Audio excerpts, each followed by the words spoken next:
부활절에 나누는 이제 사실 영어식 인사가 있긴 있어요. 해피 이스터라고 하거든요. 근데 많이 쓰이지 않으니까 사실 좀 어색합니다. 하지만 여러분 오늘 예배 중에 해피하실 것이고요. 특히 예배 끝나고 나가시면서도 해피하실 겁니다. 여러분 이제 맥반석 계란 받아가시기 바라고요. 그리고 음료가 다양하게 준비되어 있습니다. 여러분께서 마음 골라서 가져가실 수 있으니까 해피한 이스터로 기억하시면 참 좋겠습니다. 순서지에 오늘 말씀이 있거든요. 한번 볼까요? 마태복음 제14장이고요.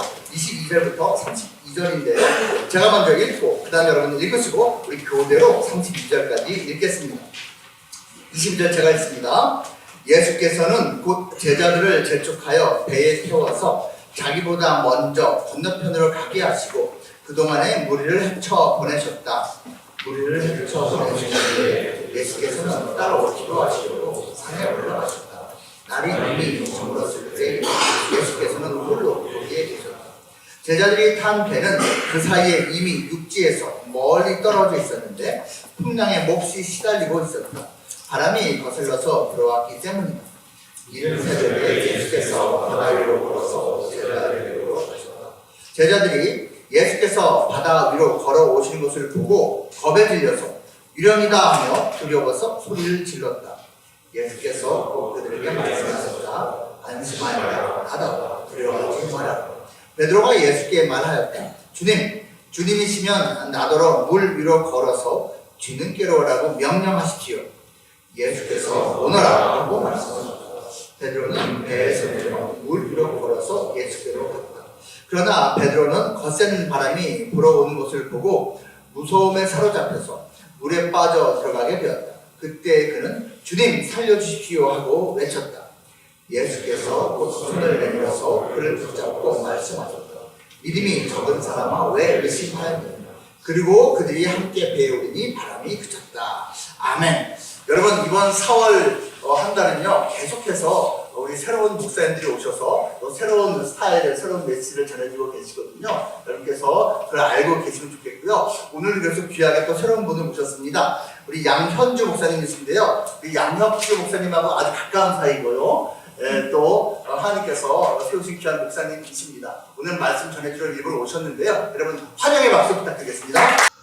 안녕하세요. 반갑습니다. 마스크 벗어도 네.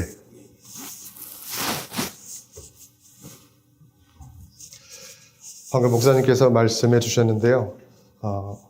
전화로 통화를 하면 사람들이 전지 형인지 헷갈린다고 할 정도로 좀 많이 비슷하다고 하는데 목소리 혹시 비슷한가요?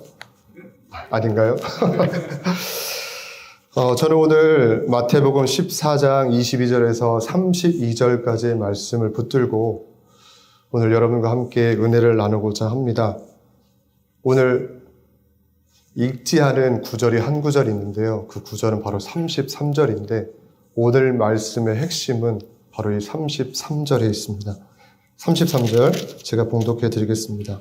배에 있는 사람들이 예수께 절하며 이르되 진실로 하나님의 아들이소로이다 하더라. 아멘. 우리 PPT 화면 한번 봐볼까요? 작년 9월쯤 저희 둘째 아들이 유튜브 동영상을 보다가 자기도 한번 계란을 부화시켜서 병아리를 키워보고 싶다고 얘기를 하는 모습을 이렇게 지켜보면서 이런 생각이 들었습니다. 과연 부화기를 통해서 계란을 부화시키면 과연 병아리가 될 수 있을까? 처음에는 의심이 많았지만 아이가 조르고 졸라서 그 부탁을 들어주었고 저기에 보이는 부화기를 인터넷을 통해서 구매를 하게 되었습니다. 과연 저 부화기를 통해서 계란을 부화시키면 과연 병아리가 태어나게 될까요? 이 자리에 계신 여러분들은 어떻게 생각하십니까? 저는 많은 의구심이 들었습니다. 한 번도 저렇게 해보지 않았기 때문에 그렇습니다. 아이가 인터넷을 보면서 어떻게 하면 계란이 부화될 수 있을지 연구하기 시작합니다. 습도는 어떻게 맞춰야 되고 또 온도는 어떻게 맞춰야 되고 또 때에 따라서 계란을 어떻게 뒤집어 줘야 하는지 그리고 그 순간순간 시기마다 검란을 통해서 정말 이 계란이 잘 자라고 있는지를 매일매일 확인하는 그런 모습으로 아이가 달라지기 시작했던 것입니다. 과연 어떻게 됐을까요? 태어났을까요? 태어나지 않았을까요? 태어났습니다. 정말 놀랍게도 아이가 사랑으로 품고 관심을 갖고 그 알을 보듬기 시작했을 때 정말로 놀랍게 이런 과정을 거쳐서 어떻게 됩니까? 이름은 삐약이고요. 정말 이 삐약이가 태어났을 때 정말 그 기쁨을 감출 수가 없었습니다. 근데 지금 이 삐약이는요, 일주일을 채 살지 못하고 무지개 다리를 건넜습니다. 한 생명을 품고 그 생명이 태어나게 됐는데 그 생명이 태어나기까지 그 과정을 지켜보는 저희 가족들은 처음에는 반신반의로 시작했습니다. 의심을 했습니다. 과연 태어날 수 있을까? 근데 둘째 아이는 끝까지 포기하지 않았습니다. 그리고 매일매일 아침에 일어나자마자 학교 갔다 오면 부학이 곁에 가서 달걀이 잘 자라고 있는지를 지켜보기 시작합니다. 검란이라는 걸 한대요. 빛을 투과시키면 그 안에 생명이 자라고 있는지 아닌지를 검사할 수 있는데 아이가 그 검란을 하는 것을 저에게 보여준 겁니다. 처음에 아내와 저는 관심이 없었는데 그 안에 생명이 꿈틀거리고 있는 것을 보자 오히려 둘째보다 제 아내와 제가 더 관심을 갖기 시작했다는 거죠. 한 생명이 태어나기까지가 얼마나 중요한지, 그리고 그 생명의 태어남을 바라보게 했을 때 얼마나 그 기쁨을 감출 수 없었는지를 저는 이 과정을 통해서 깨닫게 됐습니다. 근데 그 기쁨도 잠시 7일도 채 되지 않은 그때 이 병아리는 무지개 다리를 건넜다는 거죠. 돌아보게 됐습니다. 왜 태어난 지 얼마 되지 않아서 금방 죽음을 맞이하게 됐을까? 사실 그 가운데는 이런 일이 있었습니다. 보통 18일에서 20일 사이가 되면 스스로 그 안에서 병아리는 성체가 돼서 부리로 그 알을 깨고 나와야 정상입니다. 근데 시간이 지나도 이 병아리가 나오질 않는 겁니다. 어떤 미동도 없는 겁니다. 불안해지기 시작했습니다. 과연 살아있는 걸까? 그래서 도와주고자 하는 마음에 망치를 갖고 와가지고 송곳을 가져와서 계란 한 부위를 똑똑똑 부서뜨렸습니다. 그래도 아무런 미동이 없습니다. 더 크게 뚫어줘야 되나? 더 도와줘야 되나? 어디까지 도와줘야 되나? 깨고 깼습니다. 그리고 마침내 그 안에 병아리를 덮고 있던 그 막을 제거하니까 그때야 비로소 삐약삐약 하면서 날개짓을 하더라고요.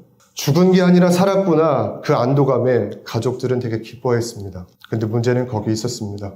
누구도 대신 해줄 수 없는 그 상황을 저희가 대신해준 결과 그 병아리는 이 세상에 태어난 지 7일도 채 되지 않아서 생명을 마감하게 됐다라는 거죠. 저는 이 과정들을 통해서 하나님이 죄로 인하여서 떠났던 인간이 온전히 하나님 옆에 서서 오늘 여기 보면 낮아지고 겸손해져서 온전히 하나님만을 바라보며 하나님의 하나님됨을 진정하러 고백하도록 이끄시는 그 환경을 저는 하나님의 인큐베이터라고 이름 지어봤습니다. 말씀을 묵상하는 가운데 두 가지 장면을 떠올리게 하셨습니다. 하나는 광야였고 하나는 풍랑이 있는 바다였습니다. 이 둘의 공통점은 무엇일까요?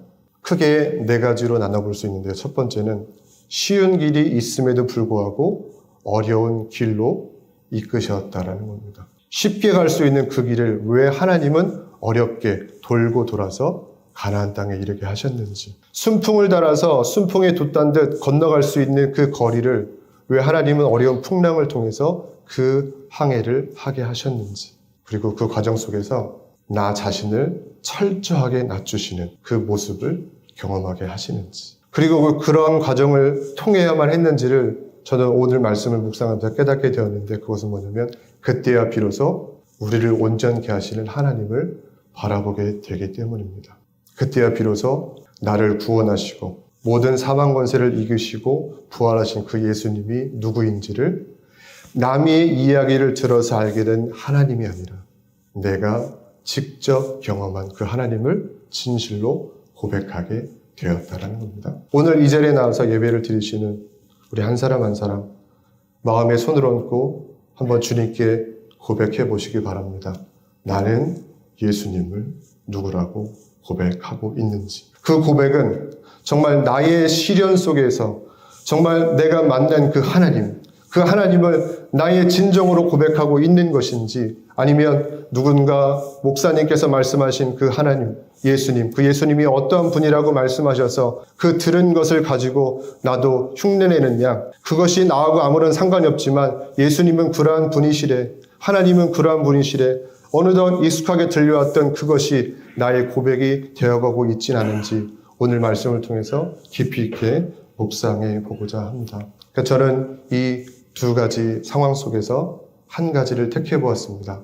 풍랑이 있는 바다입니다. 오늘 말씀의 소제목으로 저는 이렇게 잡아보았습니다. 견뎌내기. 한번 따라해 볼까요? 견뎌내기. 우리가 다 경험을 해봤지만 견디는 것만큼 힘든 게 없는 것 같아요. 언제까지 견뎌야 하는지. 그 끝을 알 수 없기 때문에 우리는 항상 그 상황 앞에서 조급해하고 때로는 그 조급함으로 인해서 이를 그르치는 경험을 하곤 합니다. 근데 오늘 저는 이 견뎌내는 과정을 통해서 하나님이 진정으로 나를 낮추셔서 정말로 우리가 주님을 의지하는 법을 배우는 그 은혜를 오늘 말씀을 통해서 누려보았으면 좋겠습니다. 첫 번째로 오늘 말씀에 예수님과 제자들의 모습이 나오는데요. 오늘 말씀이 있기 전에 예수님과 제자들은 광야에서 여자와 아이들을 제외한 5,000명을 먹이시는 그 오병이어의 사건을 경험을 한 이후에 나타난 사건입니다. 예수님과 함께 동행할 때 그들은 못할 것이 없는 것처럼 여겨졌고 그 예수님의 능력 안에 있을 때 그들은 놀라운 경험들을 했기 때문에 예수님과 함께하면 그들은 두려울 것이 없다라고 생각했을지도 모릅니다. 그런데 오늘 말씀은 예수님께서 의도적으로 예수님께서 부르시는 제자들을 의도적으로 분리시킵니다. 오늘 말씀 한번 볼까요? 22절 말씀에 보면 예수께서 즉시 제자들을 재촉하사 자기가 무리를 보내는 동안에 배를 타고 앞서 건너편으로 가게 하시고 즉시 재촉하사 앞서 제자들을 가게 하셨다는 거예요. 철저히 예수님은 제자들과 분리시키는 모습을 보게 됩니다. 능력과 권세가 있으신 그 예수님, 그 예수님과 함께할 때는 두려울 것이 없었는데 오늘 예수님은 의도적으로 오늘 말씀에 보면 그 의도가 분명히 보이지 않습니까? 확실하게 예수님과 제자들을 분리시키십니다. 그리고 어디로 보내십니까? 바다 위로 보냈습니다. 제자들이 배를 타고 바다 위로 갈 때는요, 아직 풍랑이 일지 않았던 상황입니다. 시간이 지나 점점 배는 육지에서 멀어지게 되고 어느 순간 불어닥친 그 풍랑으로 인해서 그 배가 요동치기 시작했습니다. 그걸 성경은 고난을 당했다라고 표현을 하는데요. 그 성경의 NIV 성경을 찾아보니까 그 고난을 비펫이라고 납니다. 비펫. 그 뜻을 찾아보니까 무엇을 찌다, 때려 눕히다, 일격을 가하다, 무엇을 괴롭히다. 이 단어가 가지고 있는 뜻은요, 아예 작정하고 그들을 깨트려 부수기 위해서, 무너뜨리기 위해서 작정하고 덤벼드는 것, 그것이 바로 고난이 가지고 있는 의미였다라는 거예요.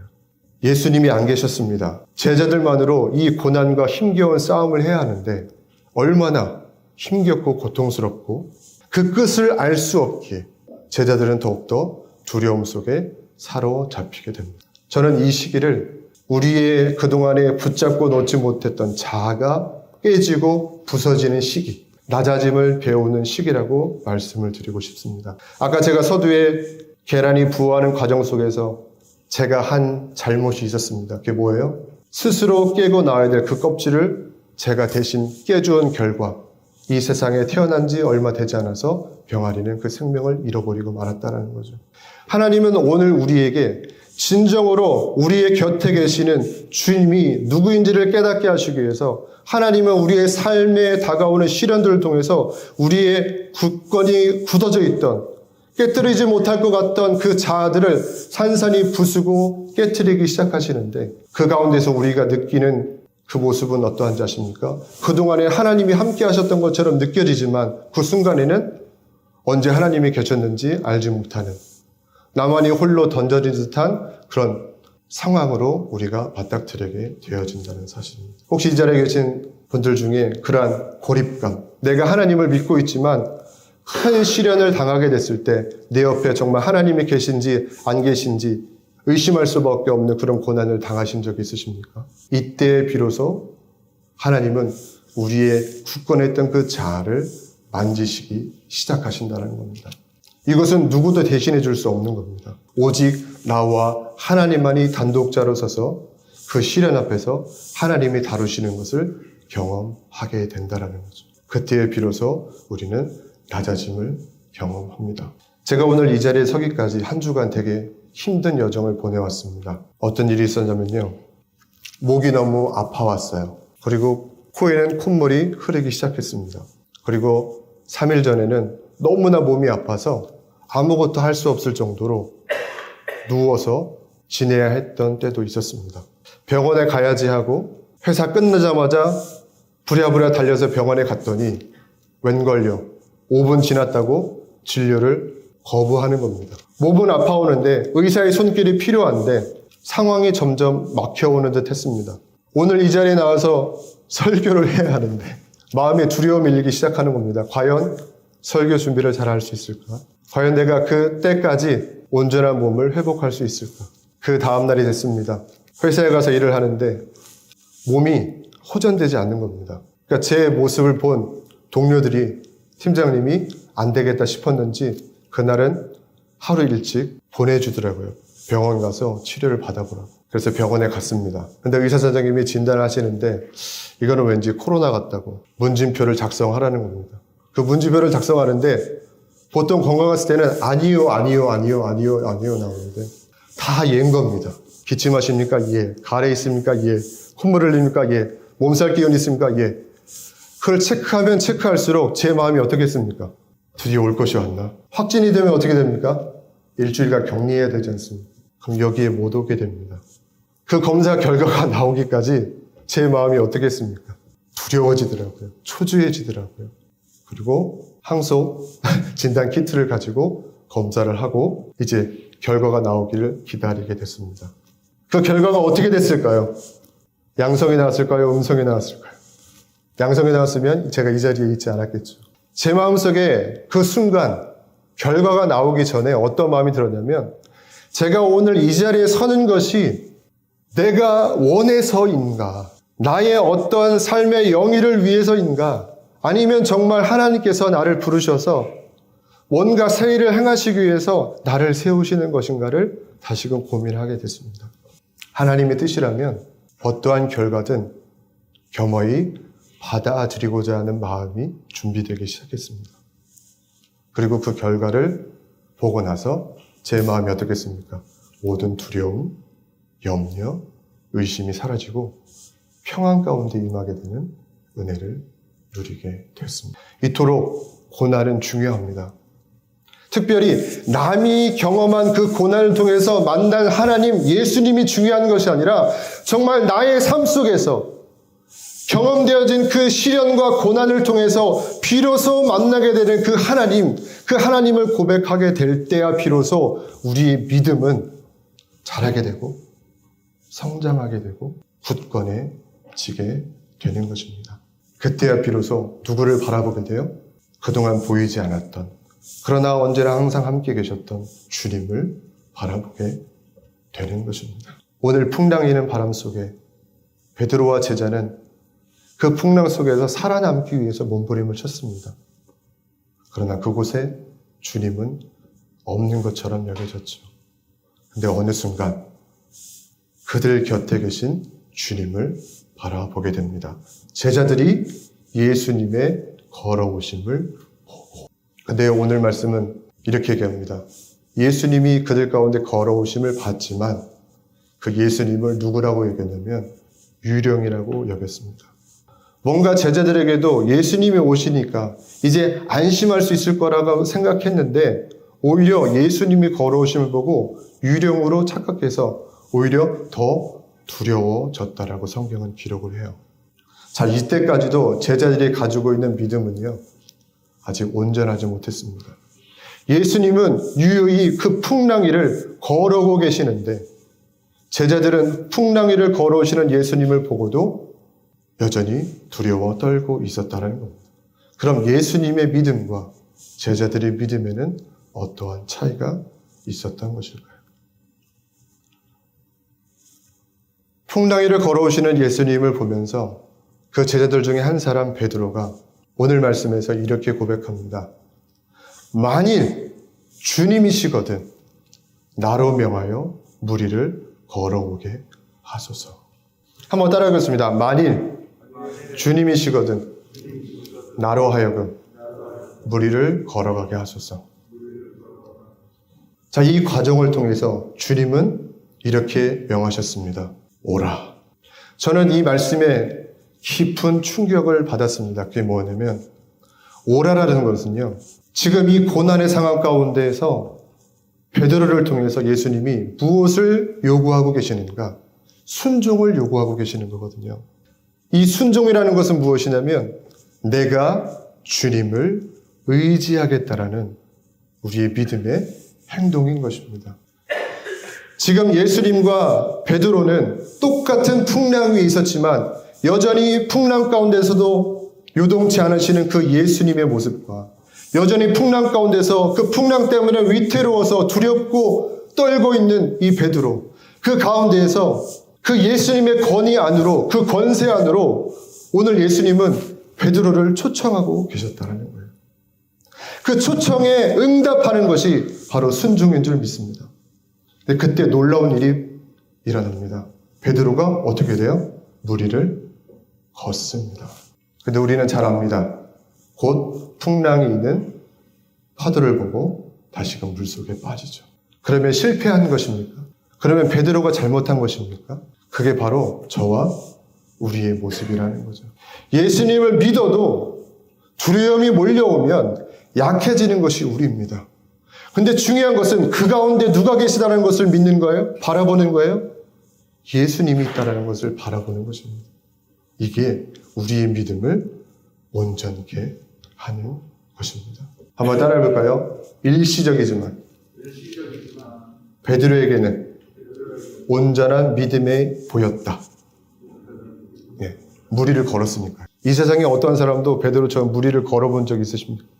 오늘 이 자리에 계신 분들 중에서 정말 예수님처럼 무리를 걸어본 적 있으십니까? 저는 그럴 것 같아요. 베드로가 죽어서 하늘나라 가기까지 그가 예수님을 만난 그 사건들 속에서 결코 잊지 못할 그 사건은 무엇이었냐라고 물어본다면 저는 바로 이 사건이 아닐까라는 생각이 듭니다. 예수님이 오라 하셨을 때, 그 말씀에 순종했을 때, 그 풍랑이를 바다 위를 걸어봤던 그 사건이 오늘 나를 잊게 했다라는 그 사실 말이죠. 이거는 어떠한 사람들의 고백이 아니라 베드로가 할 수 있는, 베드로만이 할 수 있는 진실된 고백이었다라는 겁니다. 사랑하는 벽산인 직원 여러분, 오늘 여러분에게도 이러한 고백이 나타나기를 주님의 이름으로 축원드립니다. 신앙생활을 하고 시간이 지나고 연수가 지나고 직분을 받지만 정말로 우리의 신앙에 있어서 남이 말해준 예수님이 아니라 정말로 내가 체험한 예수님, 내가 만난 예수님, 내가 경험한 예수님을 고백할 수 있다면 우리는 어떠한 시련 속에서도 베드로처럼 풍랑 위를 걸어갈 수 있는 은혜를 경험하게 될 줄 믿습니다. 그때 비로소 제자들은 예수님이 누구인지를 보게 돼요.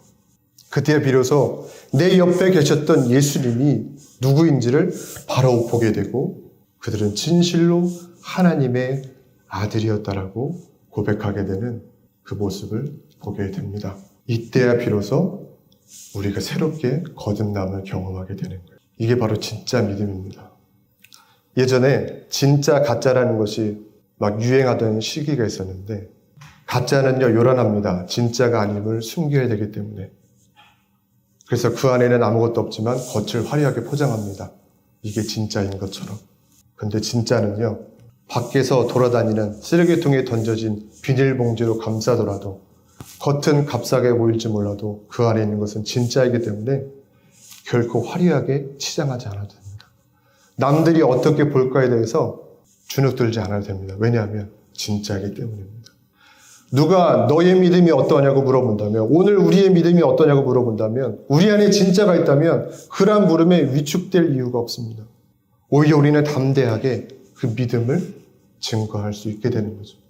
오늘 우리의 자신을 한번 들여다보면 좋겠습니다. 내 안에 있는 믿음은 진짜인가? 가짜인가? 아니면 남들이 내 믿음에 있어 보임을 나타내기 위해서 포장한 믿음은 아니었는가?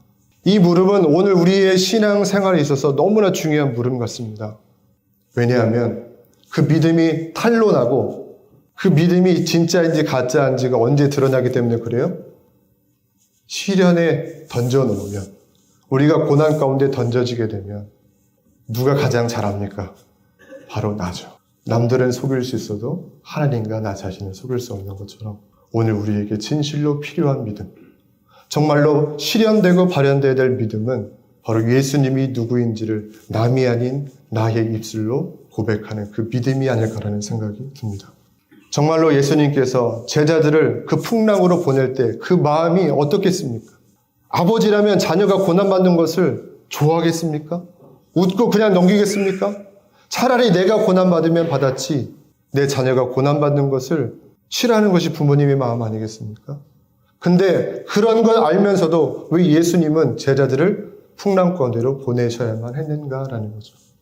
그 풍랑 속에서 예수님은 바로 그 제자들이 내가 누구인지를 깨닫고 진실로 고백하는 그 고백을 듣고 싶어 하지 않았을까라는 생각이 들었습니다.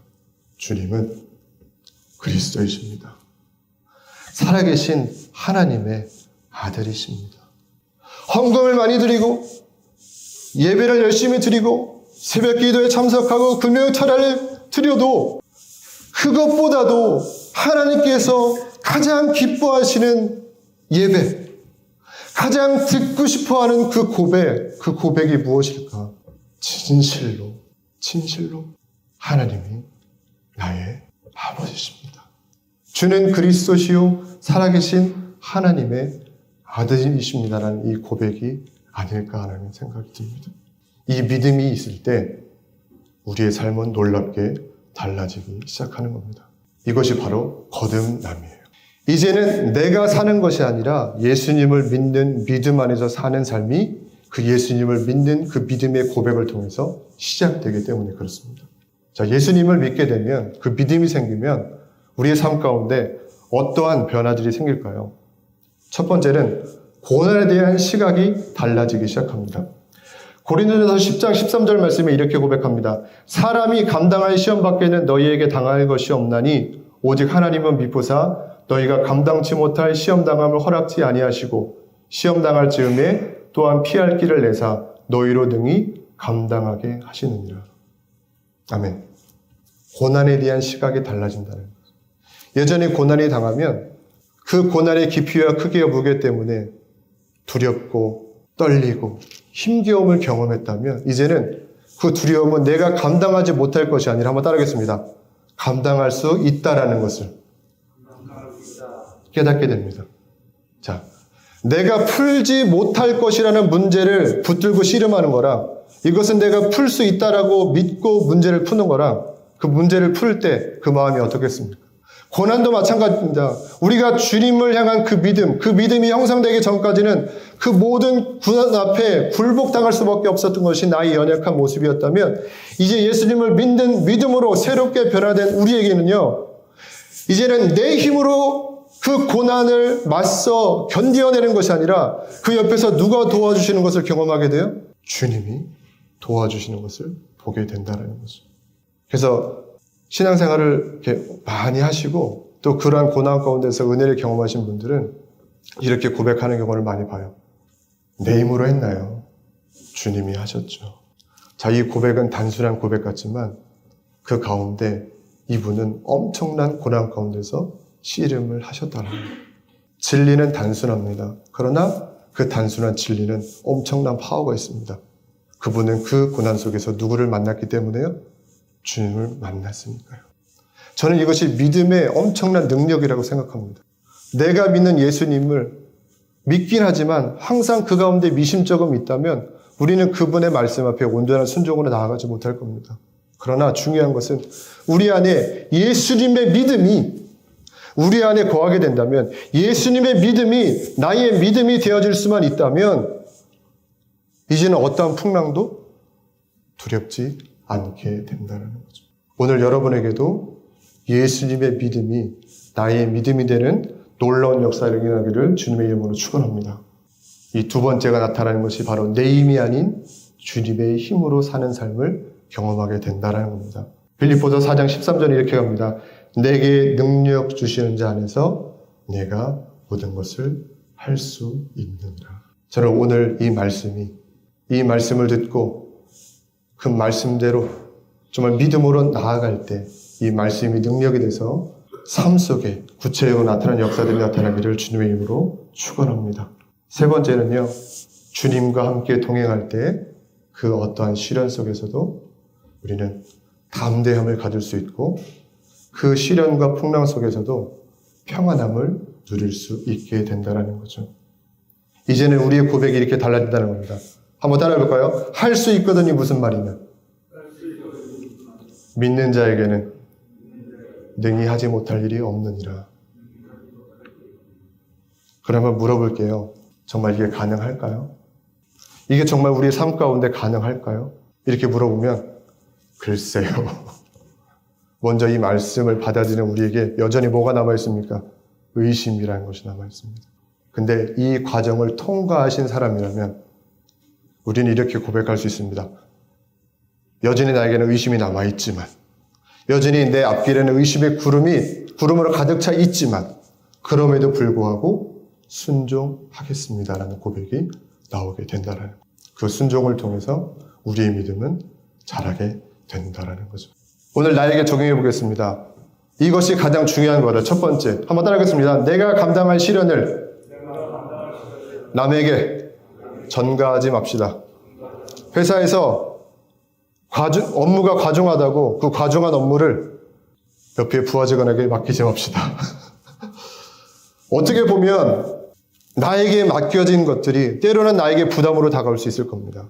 근데 나에게 맡겨주었다면 나에게 맡겨진 이유가 있다는 겁니다. 그것을 감당할 때, 그것을 통과하게 됐을 때 그 사람은 비로소 그것을 깨닫게 되죠. 근데 그것을 전가해버리기 시작하면 우리의 믿음은 점점 약해질 수밖에 없습니다. 저는 바라기는 이제 예배가 끝나고 이제 세상으로 나갈 때에 오늘도 우리에게 각자 처한 환경과 상황은 다르겠지만 내가 고난이라고 생각하는 그 여정 속에 우리가 거하고 있다면 그 고난을 기꺼이 받아들일 수 있는 은혜가 있기를 주님의 이름으로 축원합니다. 그리고 철저하게 훈련 받으세요.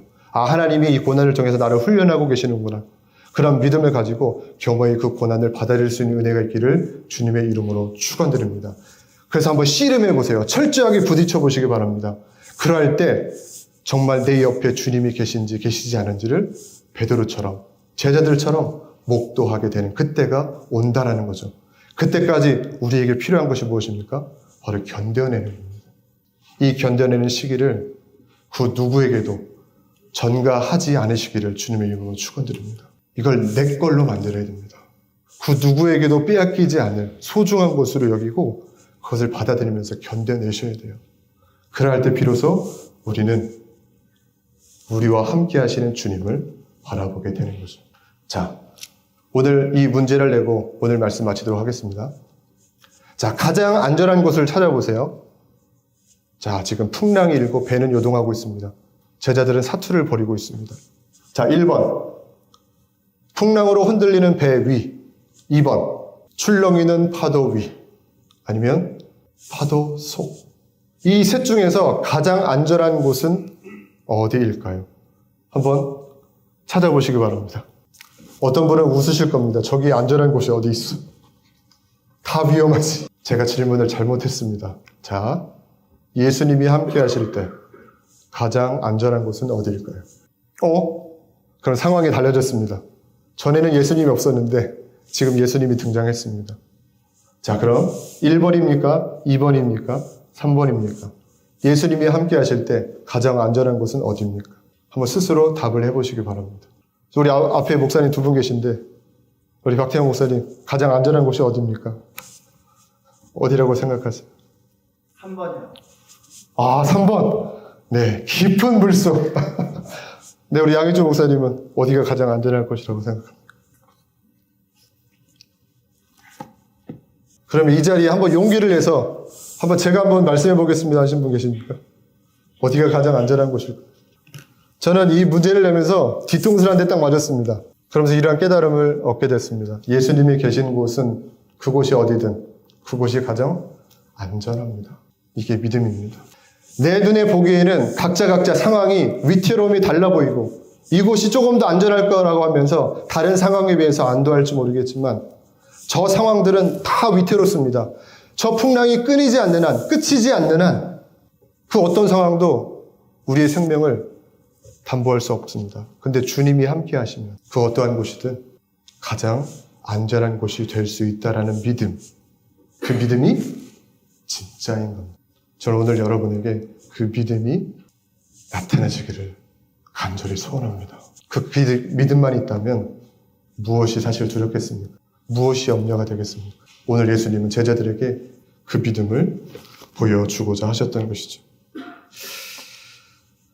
오늘 마지막으로 이 찬양을 하나님께 올려드리고 마치도록 하겠습니다. 찬송가 438장인데요. 오늘 아침에 일어났는데 이 찬양이 계속 제 뇌리에서 맴도는 겁니다. 할렐루야 찬양하세 내 모든 죄 사함받고 주 예수와 동행하니 그 어디나 하늘나라. 할렐루야 찬양하세 내 모든 죄 사함받고 주 예수와 동행하니 그 어디나 하늘나라. 근데 그 앞에 있는 그 서론 부분이 생각이 안 나는 겁니다. 그래서 검색을 해봤습니다. 그랬더니 이렇게 고백을 해요. 내 영혼이 근총 입어 중한 죄 짐 벗고 보니 슬픈 많은 이 세상도 천국으로 화하도다. 주의 얼굴 뵙기 전에 멀리 뵈던 하늘나라 내 맘속에 이뤄지니 날로 가깝도다. 할렐루야 찬양하세 내 모든 죄 사함받고 주 예수와 동행하니 그 어디나 하늘나라. 우리 함께 기도하시겠습니다. 얘기지 못한 상황 가운데 내가 거하게 될 때 우리는 그곳이 가장 힘든 곳이라고 생각했고 과연 우리가 그것을 감당할 수 있을 것이라 여기며 힘겨이 싸웠던 것이 오늘 우리입니다. 그러나 주님은 그곳에서 우리를 애타게 기다리고 계셨습니다. 안 계신 것이 아니라 계셨는데도 불구하고 우리가 그동안 보지 못했다는 것을 깨닫게 됩니다. 그러나 이 고난, 이거는 그 누구도 대신 치러질 수 없는 고난인 줄 믿습니다. 이제 주님 그 고난을 기꺼이 받아들이겠습니다. 나를 만드실 때 낮아진 모습으로 주님의 인도하심을 바라보겠습니다. 그리고 마침내 승리케 하시는 그 모든 풍랑을 잠잠케 하시는 주님을 의지하겠습니다. 오늘 풍랑 가운데서 제자들이 보여줬던 그 믿음이 오늘 우리의 믿음이 되어줄 수 있도록 인도하여 주옵소서. 사랑하신 예수 그리스도의 이름으로 기도하옵나이다. 아멘. 함께 기도하시겠습니다. 이제는 길과 진리요 생명이신 예수 그리스도의 은혜와 세상을 이처럼 사랑하사 독생자를 주신 하나님 아버지의 극진하신 사랑하심과 성령의 감화 감동하심이 시련 속에서도 믿음을 잃지 않고 굳건히 견뎌내어 이 세상 속에서 예수님을 믿는 믿음으로 살아가기로 결단하는 이 자리에 참석한 모든 임직원 위에, 이들에 속한 모든 가정 위에, 그리고 믿음으로 살아내는 모든 현장 위에 이제로부터 영원토록 함께 하시길 간절히 축원하옵나이다. 아멘.